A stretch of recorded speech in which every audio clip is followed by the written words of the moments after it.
ocidental vive sob o mito cristão.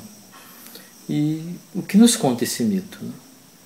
Nos conta que Deus tomou uma decisão. Deus tomou a decisão de se tornar humano. E é claro que ele nasceu de uma maneira fantástica, excepcional. Né? Ele nasceu de uma mulher que era partenói, que era virgem. Né?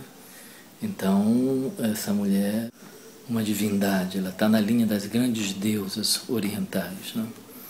Maria, a nossa grande mãe. Então, Deus nasceu dessa mulher.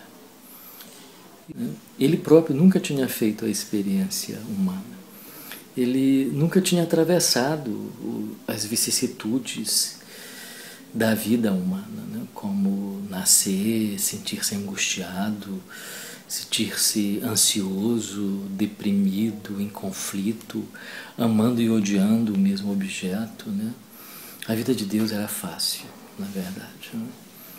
A vida humana não. A vida humana era difícil porque havia a doença, o sofrimento, a morte. Né? E Deus, enquanto Deus, nada sabia sobre isso. Né? Mas ao encarnar na experiência humana, ao encarnar na figura de Jesus, ele passa a participar da vida humana. Então é uma grande bobagem esse ensinamento que diz que Deus participou de toda a nossa natureza, menos do pecado. Ora, o que faz com que a gente seja humano é exatamente o pecado. E se Jesus não nasceu com esta marca original do pecado, então ele não foi humano.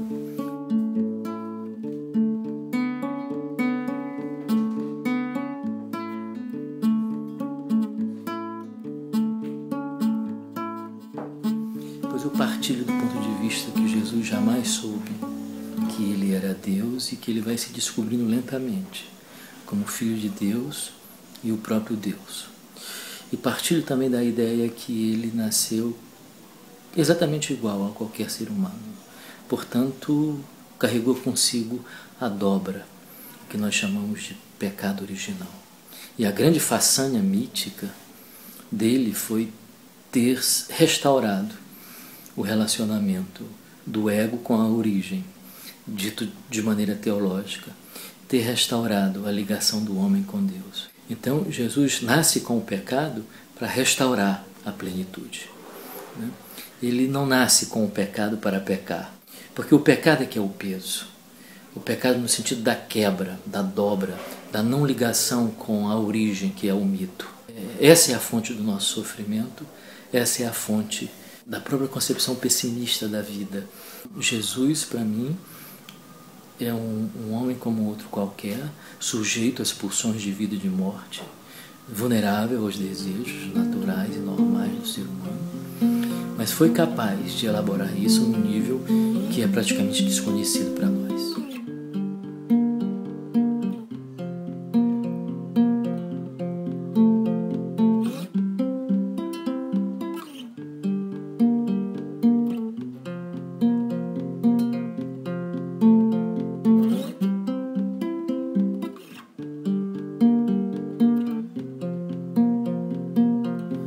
Capaz de acessar no inconsciente dele, né?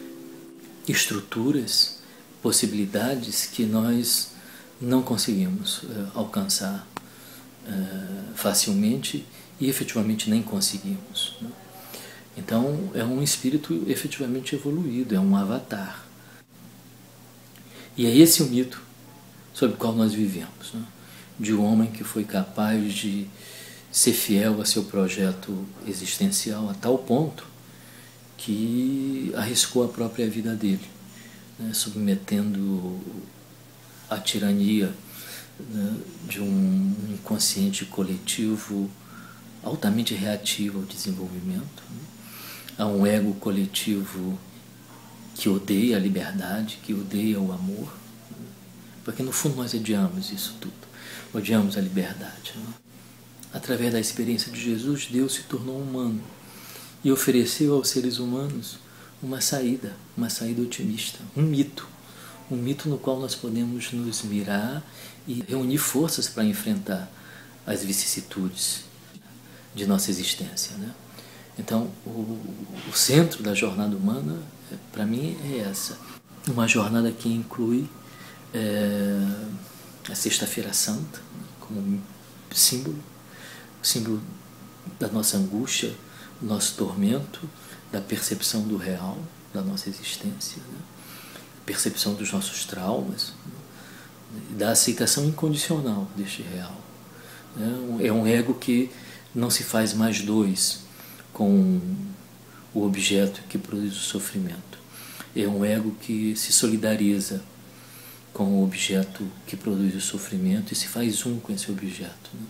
E quando não há mais dualidade, há unidade, também não há mais sofrimento. Essa é a doutrina búdica, a doutrina do Nirvana. Buda não resolveu a questão do sofrimento, ele simplesmente foi capaz de perceber que o sofrimento é uma condição do ser. E ao aceitar esta condição do ser, sem discutir, né, sem se revoltar, né, então foi possível superar o sofrimento. Isso é muito interessante, quando a gente aceita de forma incondicional aquilo que é, aquilo que nos produzia sofrimento deixa de produzir sofrimento, né? Então, acho que o mito do Cristo nos ensina isso. Ele serve como um caminho, um caminho. Ele mostra que vivemos nessa travessia, né? Como disse o Leonardo Boff, entre Sexta-feira Santa e Domingo da Ressurreição, né? Que a vida é isso. E quando a gente consegue assumir isso com uma relativa tranquilidade e não briga e não luta com isso, né? O resultado disso é a liberdade interior, né? E liberdade interior não tem preço. Esse é o tesouro que nem a traça nem a ferrugem podem consumir, nem os ladrões podem roubar, porque é um tesouro que vive no seu profundo, né? E ele é uma dádiva dada pelo inconsciente, né? Ele não é algo que eu conquisto, é algo que eu recebo. Naturalmente, há certas condições para receber este presente, né? Quando a gente vai receber alguém na nossa casa, a gente costuma arrumar a casa, preparar uma boa comida, né? Um bom vinho, uma música agradável, né? Então, essa poética é de fundamental importância para que a gente possa receber os dons que gratuitamente recebemos e que, no formato da cultura, são os símbolos e os mitos, né? Vejo que o mito cristão é um dos mitos mais promissores e nós estamos longe de realizar a simbologia desse mito, porque a nossa estrutura narcísica necessária, né, é ainda muito forte.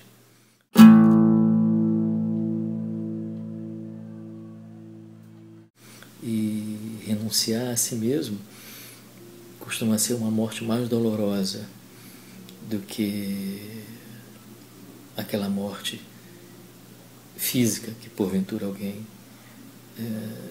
se deixasse morrer. A renúncia ao nosso princípio do prazer, do querer e do desejo é uma morte iniciática, é uma morte muito dolorosa essa.